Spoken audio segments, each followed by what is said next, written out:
Assalamualaikum warahmatullahi wabarakatuh. Hello again, everyone.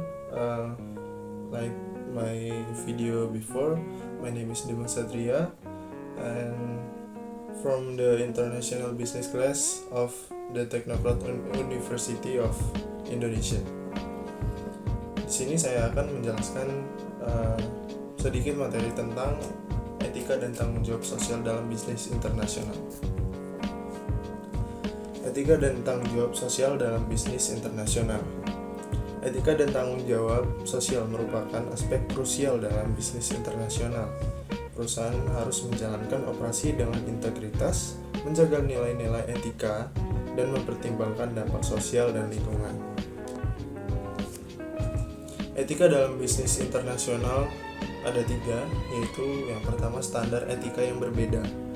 Perusahaan internasional menghadapi tantangan dalam menjaga etika bisnis karena perbedaan nilai-nilai budaya, hukum, dan standar etika di berbagai negaranya.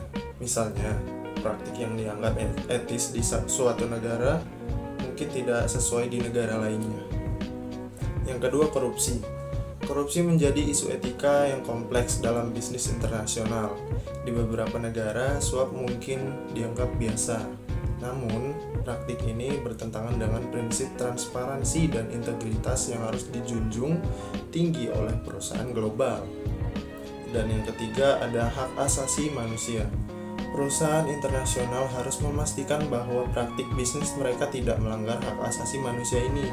Ini mencakup upah yang adil, kondisi kerja yang aman, dan penghormatan terhadap hak-hak pekerja. Pelanggaran terhadap hak asasi manusia dapat merusak reputasi dan menyebabkan konsekuensi hukum. Next, tanggung jawab sosial perusahaan atau CSR. Yang pertama ada kontribusi masyarakat. Perusahaan juga memiliki kewajiban untuk berkontribusi pada kesejahteraan masyarakat tempat mereka beroperasi. Program CSR dapat mencakup dukungan pendidikan, peningkatan kesehatan masyarakat, dan pengembangan ekonomi lokal. Yang kedua ada pelestarian lingkungan. Perusahaan diharapkan untuk mengurangi jejak karbon mereka, menggunakan sumber daya secara berkelanjutan, dan mempromosikan energi terbarukan mereka. Yang dimana harus bertanggung jawab atas dampak lingkungan dan operasi mereka juga. Yang ketiga ada keseimbangan kepentingan. CSR dalam bisnis internasional melibatkan menyeimbangkan kepentingan perusahaan dengan kebutuhan masyarakat lokal. Hal ini juga dibutuhkan dialog dan kolaborasi untuk menemukan solusi yang menguntungkan semua pihak tentunya. Slide selanjutnya ada dampak positif etika dan CSR. Yang pertama tentu saja kepercayaan konsumen. Perusahaan yang dikenal dengan etika dan CSR yang kuat cenderung mendapatkan kepercayaan konsumen. Konsumen lebih memilih produk dan layanan dari perusahaan yang bertanggung jawab. Selanjutnya ada loyalitas karyawan. Karyawan merasa bangga bekerja untuk perusahaan yang menjunjung etika dan CSR. Loyalitas karyawan juga dapat meningkat dan retensi karyawan menjadi lebih tinggi juga. Dan yang ketiga ada reputasi baik. Perusahaan yang etis dan bertanggung jawab membangun reputasi yang baik di pasar global. Karena hal ini dapat meningkatkan daya saing mereka dan membuka peluang yang baru. Next, dampak negatif pengabaian etika dan CSR. Kalau tadi yang positifnya, sekarang yang negatifnya. Ada 3 juga. Yang pertama, kehilangan kepercayaan publik. Perusahaan yang mengabaikan etika dan CSR dapat kehilangan kepercayaan publik. Konsumen mungkin memboikot produk mereka dan masyarakat mungkin menentang operasi mereka juga. Yang kedua ada sanksi pemerintah. Pelanggaran etika dan CSR dapat mengakibatkan sanksi dari pemerintah. Perusahaan mungkin menghadapi denda, larangan operasi, atau tuntutan hukum.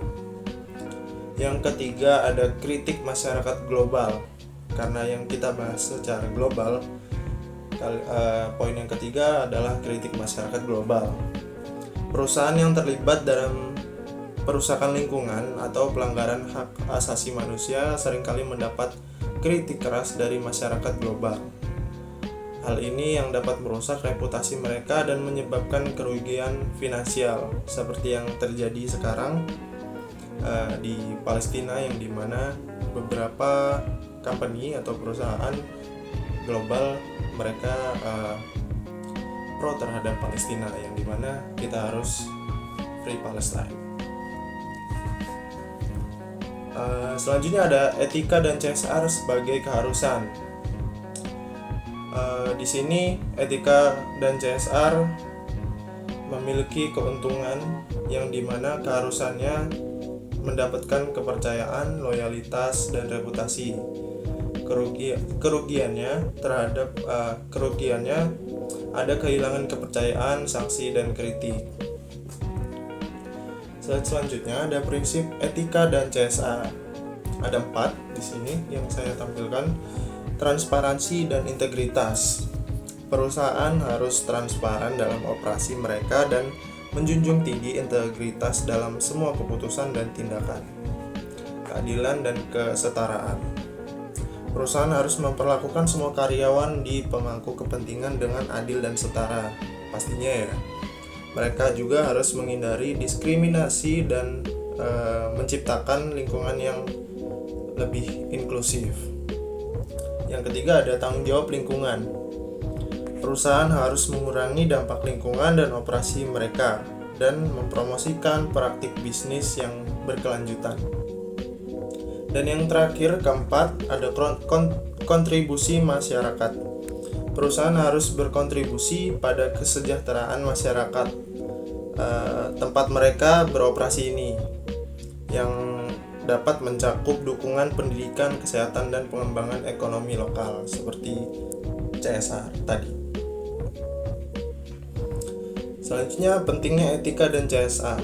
Etika dan CSR merupakan aspek penting untuk membangun bisnis internasional yang sukses dan berkelanjutan. Perusahaan yang mengutamakan nilai-nilai ini dapat membangun reputasi yang kuat, mendapatkan kepercayaan konsumen, dan berkontribusi pada pembangunan berkelanjutan. Sekian dari penyampaian materi dari saya.